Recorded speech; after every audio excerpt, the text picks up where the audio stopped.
میں ہوں مرتضی سولنگی، میرے ساتھ حسب معمول رضا رومی۔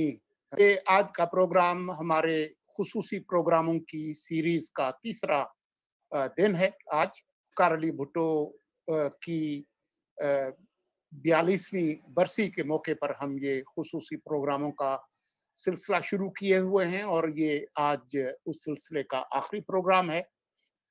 ہماری خوش قسمتی ہے کہ جس طرح 5 جنوری کو بھٹو صاحب کی سالگرہ کے موقع پر ہمارے ساتھ خواجہ ظہیر احمد اور فواد حسن فواد صاحب شریک ہوئے تھے، آج ہم دونوں کو دوبارہ لے آئے ہیں۔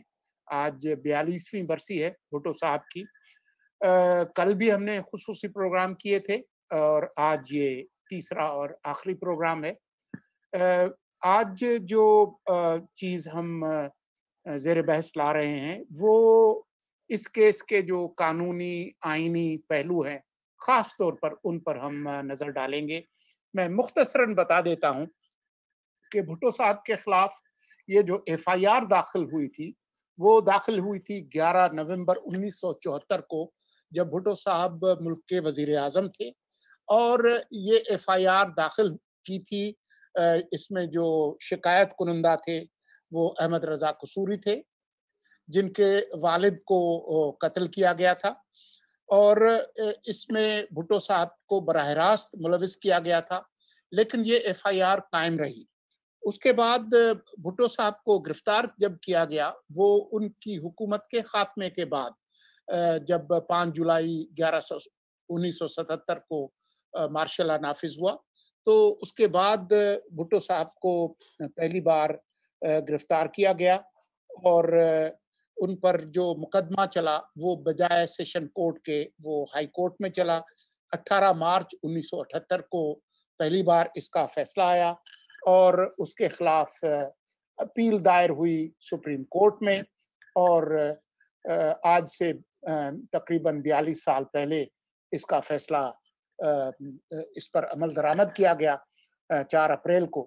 تو میں سب سے پہلے خواجہ ظہیر صاحب سے پوچھوں گا کہ آپ نے ایف آئی آر داخل ہونے سے لے کر بھٹو صاحب کی گرفتاری، پھر کیم سمدانی نے ان کو ریلیز کیا، اور اس کے 3 دن بعد پھر المرتضی لاڑکانہ سے بھٹو صاحب کو دوبارہ گرفتار کیا گیا، کس طریقے سے یہ سیشن کورٹ میں جانے کے بجائے یہ ہائی کورٹ میں پہنچا، مولوی مشتاق کا کیا رول تھا اور دوسرے ججز کا، اگر مختصراً اس کیس میں کیا ناانصافی ہوئی اگر اس کے بارے میں ہمیں بتا سکے تو اس کے بعد پھر میں فواد حسن فواد کے پاس جاؤں گا۔ بسم اللہ، شکریہ سولنگی صاحب، باقی فواد صاحب اور رضا صاحب۔ السلام علیکم۔ یہ بہت تاریخ ساز ایک کیس تھا، اور ایک تو پہلو جو قانون کے علاوہ جو اس کی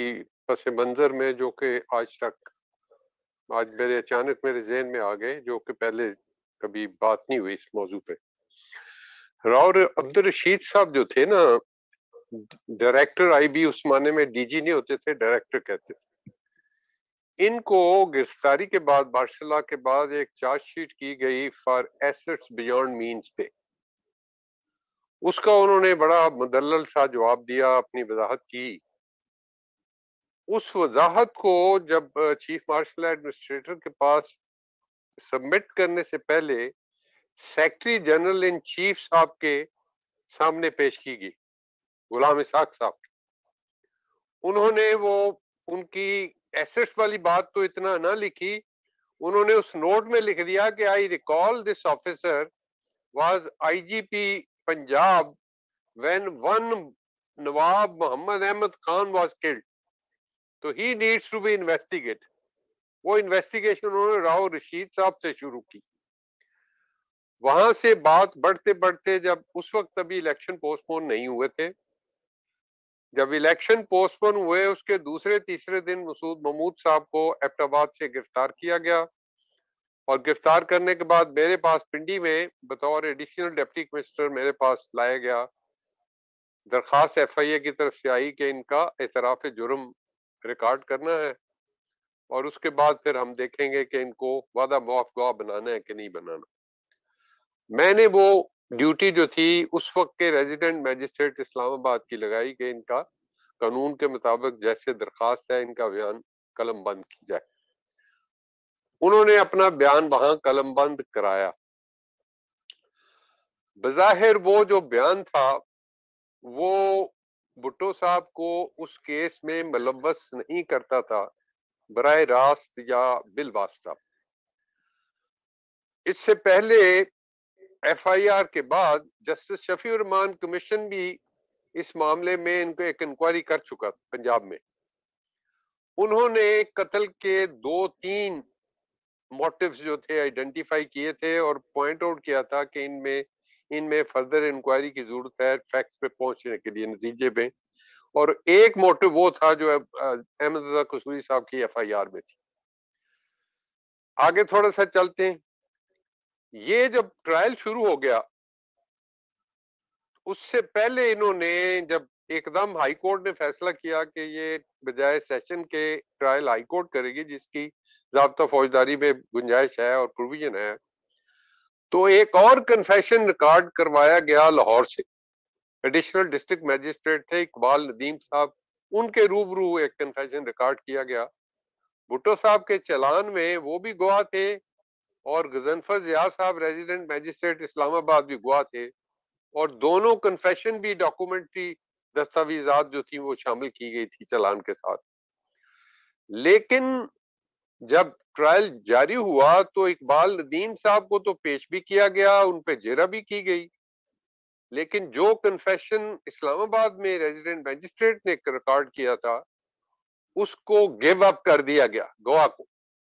لیکن وہ جو دستاویزات تھی اس کو ایگزیبٹ کرا دیا گیا مسعود محمود صاحب سے سیدھا سوال پوچھ کے کہ یہ آپ کا ہے, انہوں نے کہا میرا ہے, اور انہوں نے ایگزیبٹ لگا دیا.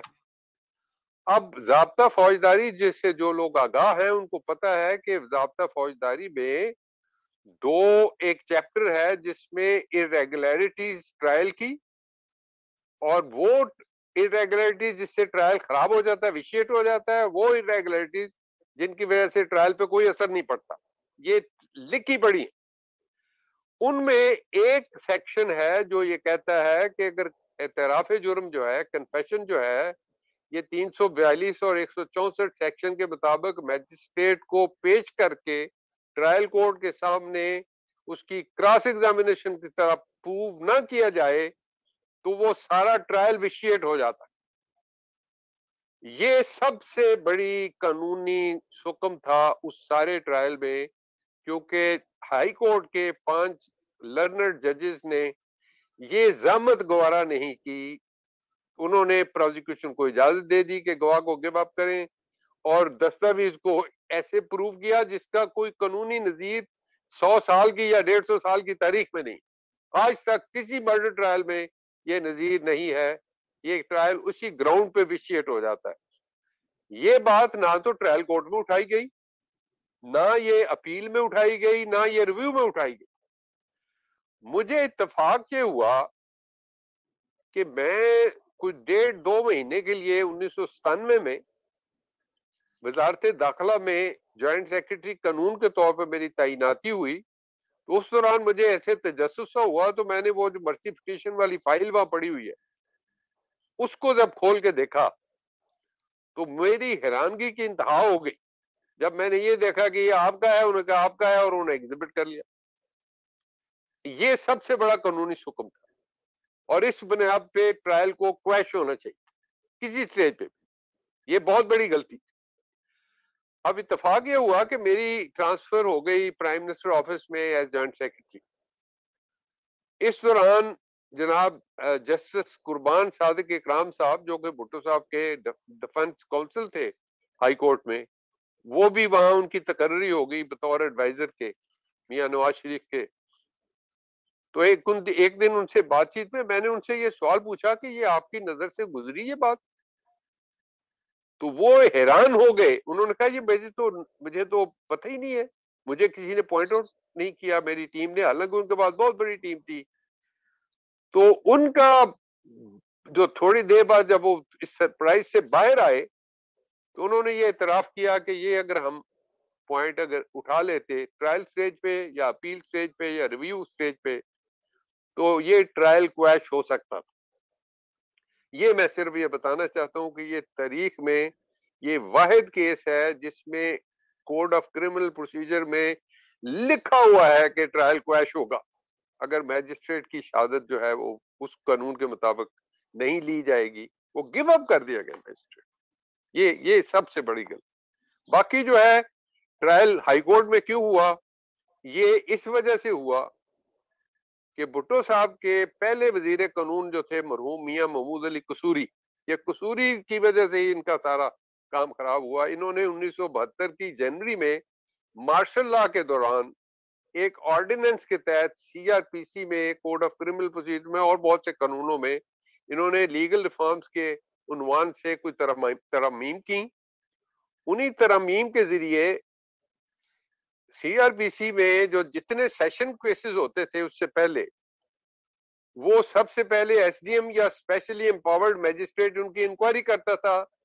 وہ تسلی کرتا تھا کہ انکوائری کی بنیاد پہ اس کا ٹرائل ہونا چاہیے کسی ملزم کا یا نہیں ہونا چاہیے, تو وہ کیس آتا تھا سیشن کو, ورنہ وہ کیس ڈسچارج کر دیتا ہے ایس ڈی ایم کے لیول پہ, مرڈر کیس بھی. تو انہوں نے وہاں ریفارم کر کے وہ کمٹمنٹ پروسیڈنگ کا چیپٹر ختم کر دیا. اس کے بعد ٹرائل جو ہے وہ براہ راست سیشن پہ, لیکن جو ہی آئین آیا اس آرڈیننس پہ ریویو ہوا, پھر وہ آرڈیننس جو 1972 والا تھا اس میں ترمیم ہوئی, پھر صوبوں سے کنسلٹیشن ہوئی, تو کہیں جا کے دسمبر 75 میں یہ مرڈر کیس کے 1 سال بعد 13 مہینے بعد وہ جو امینڈمنٹس تھیں ان کو انفورس کیا گیا. اگر وہ امینڈمنٹس بھی نہ ہوئی ہوتی تو بھٹو صاحب کا ٹرائل ہائی کورٹ کرتی یا سیشن کرتی. پرانے سی آر پی سی کے تحت وہ سب سے پہلے S D M cantt Lahore وہ ٹرائل وہ انکوائری کرتا, اس کی انکوائری کے بعد یہ سیشن ٹرائل ہوتا یا ہائی کورٹ میں ہوتا, ٹرائل کا مرحلہ بعد میں آتا. تو یہ ایک تو قانونی فالٹ بھٹو صاحب کے اپنے دور میں ہوا. سکم تو نہیں میں کہوں گا, ایک بہت بڑا بیسک چینج کر دیا انہوں نے کوڈ آف کرمنل پروسیجر کے ٹرائل اور انکوائری میں. اور دوسرا یہ جو قانونی نقص میں عرض کر رہا ہوں جس میں کنفیشن جو ہے ایک ملزم کا وعدہ معاف گواہ کا ایڈمٹ کر دیا گیا ایز ایگزبٹ, جس کی قانون میں کوئی گنجائش یا نظیر نہیں ملتی آج تک. یہ نقص ہے میرے. بہت شکریہ خواجہ صاحب. میرے خیال میں ہم براہ راست اب چلیں فواد صاحب کے پاس. آپ نے اس کیس کو دیکھا ہے, بہت ساری چیزیں خواجہ ظہیر صاحب نے پوائنٹ آؤٹ کی, لیکن آپ نے بھی اس کیس کو کافی قریب سے دیکھا ہے, اگر آپ سے پوچھ سکیں. بسم اللہ الرحمن الرحیم. شکریہ شدگی صاحب. السلام علیکم رضا اور خواجہ صاحب. میرا یہ خیال ہے اگر آپ مجھے اجازت دیں گے تو میں یہ سمجھتا ہوں کہ ٹرائل کے شروع ہونے سے پہلے کا جو دور تھا, جو آخری 2 سال تھے 1975 سے لے کے 77 کا, اس میں جو کانسٹیٹیوشنل فریم ورک میں کچھ چینجز ایسی آئیں, اور ان چینجز کا میرے حساب سے ان دونوں ٹرائلز پہ سپریم کورٹ میں اور ہائی کورٹ میں بہت بڑی امپلیکیشنز تھیں. اور ان کو اگر ہم اپنے سننے والوں کے لیے اور دیکھنے والوں کے لیے تو کم از کم as a student of history and politics میرے خیال ہے وہ اس کو بہت, اور آلسو لا, وہ اس سے بہت فائدہ اٹھائیں. 3 امینڈمنٹس بھٹو صاحب کے اپنے ٹینیور میں ہوئی, 4th, 5th اور 6th amendments to the constitution. 1975 میں 4تھی امینڈمنٹ ہوئی.